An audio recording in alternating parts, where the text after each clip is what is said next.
The man shouting with a gun drawn looked like something out of a Halloween catalog, veins bulging, red-faced, sweat streaming as he aimed at a young man who stood entirely calm, hands raised in compliance, but not fear. No trembling, no panic. Just measured silence. My son, Caleb, 20 years old, built like a linebacker but walked like he floated. He wasn't raising his hands out of surrender. He was calculating. Because what the so-called security officer didn't know, what no one in that HOA-obsessed neighborhood knew, was that Caleb wasn't just visiting his old man. He was active special forces. Fully trained. Fully armed. And absolutely not someone you pointed a gun at without consequences. You're probably wondering how it all came to this. It started simply enough. I moved into Willowstone Creek for peace. After 3 decades of contracts, deadlines, mergers, and managing teams I couldn't stand, I craved silence. Not loneliness, just space. My house backed up to a tranquil creek with willow trees dipping into the current like old men leaning over to reminisce. The air smelled like pine needles and fresh-cut grass. I mowed on Saturdays, grilled on Sundays, and kept to myself. I wasn't antisocial, just finished. Finished with HOA newsletters, community initiatives, and nosy neighbors with too much time and not enough self-awareness. But for a while, it worked. The neighborhood was an odd mix of retirees, garden-obsessed couples, and ex-corporate wanderers like myself. Nobody cared what you did, as long as your hedges didn't brush against the sidewalk and your trash bins disappeared on time. Then the president of the HOA passed away. That's when the rot began. A new crop of clipboard warriors oozed in, people who believed neighborhood order was a sacred mission. These weren't community-minded volunteers. They were enforcers looking for purpose. And soon, everything shifted. The new board decided to begin transitioning the area into a 55 and over community. Not legally, not officially, but quietly, through rules and guidelines and strategic harassment. It wasn't about zoning. It was about optics. About control. That's when Caleb started visiting again. He'd been on deployment, now back stateside, training on rotation. 20 years old. Broad-shouldered. Quiet. Watchful. The kind of presence that unsettles people who fear what they don't understand. Every weekend, like clockwork, Caleb would drive in, park discreetly behind the hydrangeas, throw his duffel over one shoulder like it weighed nothing. He never stayed more than a couple of nights. We grilled fish, talked little, sometimes just sat together by the stream in silence. It was healing. That peace was shattered when the letters started arriving. Cream-colored envelopes with gold foil seals. The kind of document that screams faux authority. Willowstone Creek Community Initiative, it said. Inside, it laid out restrictions. Guests under 30 must be pre-approved for overnight stays. All non-residents must carry visible ID. No stays over 72 hours without written approval. Caleb read the letter in silence while sharpening a blade at the kitchen table. He set the knife down. So I'm a compliance issue now? I nodded. He tossed the letter in the trash and didn't mention it again.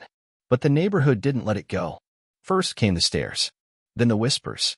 Every jog through the cul-de-sac was met with narrowed eyes. Women crossed streets. Men stood stiff on porches. It wasn't his demeanor. It was his presence. Caleb radiated discipline, strength, and silence. And in a neighborhood ruled by fear and prejudice, that was intolerable. Next came the community patrol. That was the board's new term for a rotating group of elderly volunteers armed with clipboards and binoculars. They parked at the end of our street, sipping from disposable coffee cups like it was a stakeout. Caleb waved at them when he jogged by. They never waved back. Then came Carl. Carl wasn't a resident. He wasn't even voted in.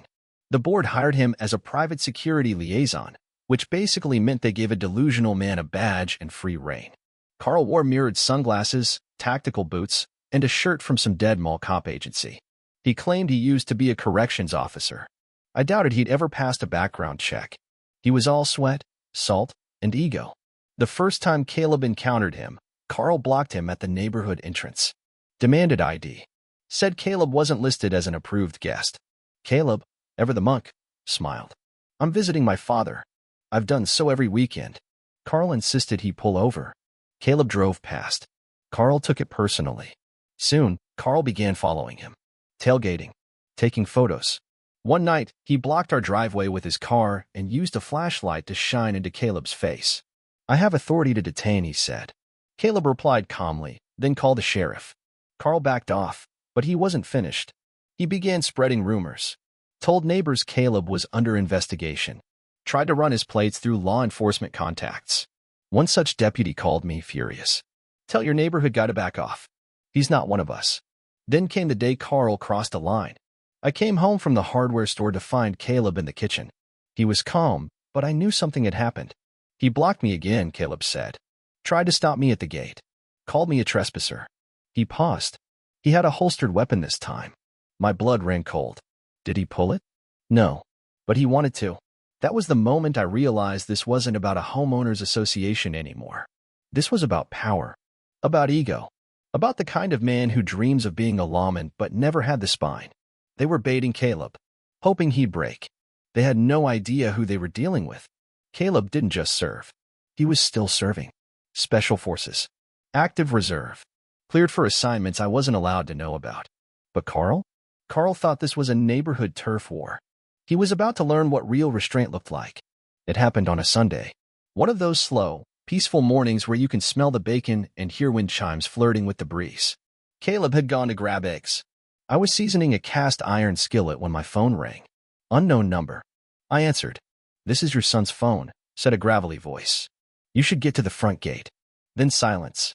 I arrived to chaos. Carl stood in the street, gun drawn, shouting like a man in a panic spiral. It on the ground. He barked. Face down, hands where I can see them. Caleb stood still, calm, composed. Palms up, chest forward, eyes locked on Carl's trembling hand. You don't want to do this, he said. You really don't. Carl screamed that Caleb was trespassing. A suspect. A threat. You've seen me every weekend for 4 months, Caleb replied. I've been cleared by local law enforcement. You even waved at me last week. That's when I pulled up. Carl, I shouted, stepping from the truck. Drop that gun. Carl jerked toward me, weapon trailing between my son's heart and my ribs. I raised my hands. This is my son. He's unarmed. You're pointing a firearm at a resident guest on community property. He's not approved. Carl shouted. He parked wrong. He's a threat. You think that justifies this? I asked, voice low. You think the county will back you? That badge on your chest came from Amazon. You're not law enforcement. And if you don't lower that weapon now. I never finished. Caleb moved. In one blink, Carl was disarmed, kneeling, arms behind his back, Caleb's knee pressing gently into his spine. This is a control hold, Caleb said evenly. I haven't dislocated anything. Yet. Carl whimpered. He attacked me. Call the sheriff, Caleb said. I already was. Deputy Harris arrived, sighing as he stepped from his cruiser. Carl again. He took my statement, then watched Caleb's body cam footage. It was all there, Carl escalating, drawing his weapon, threatening violence. I'll file this, Harris said. But don't expect cuffs. Not today. This neighborhood's got pull. The board donates to our department. Equipment grants. Civic partnerships. If I book him now, I'll have to deal with chain of command headaches. Caleb didn't react. But I did. I saw it for what it was. A setup. A bait. They wanted Caleb to snap. To justify their policies. To claim the 55 and over rules were for safety. They picked the wrong family. That night, Caleb handed me a jump drive. Footage, he said. Drone cams. 8 cams. 6 weeks worth. You've been surveilling the HOA? I asked. You said to stay busy, he replied. What I saw made my stomach twist. Unauthorized meetings, fake signatures, Carl's hiring never ratified. The entire age restriction was a fraud. So, I called someone. Sandra, former colleague, now a civil rights attorney. When I sent her the video of Carl pointing a gun at Caleb, she called me back within 7 minutes. This smells like a RICO case, she said.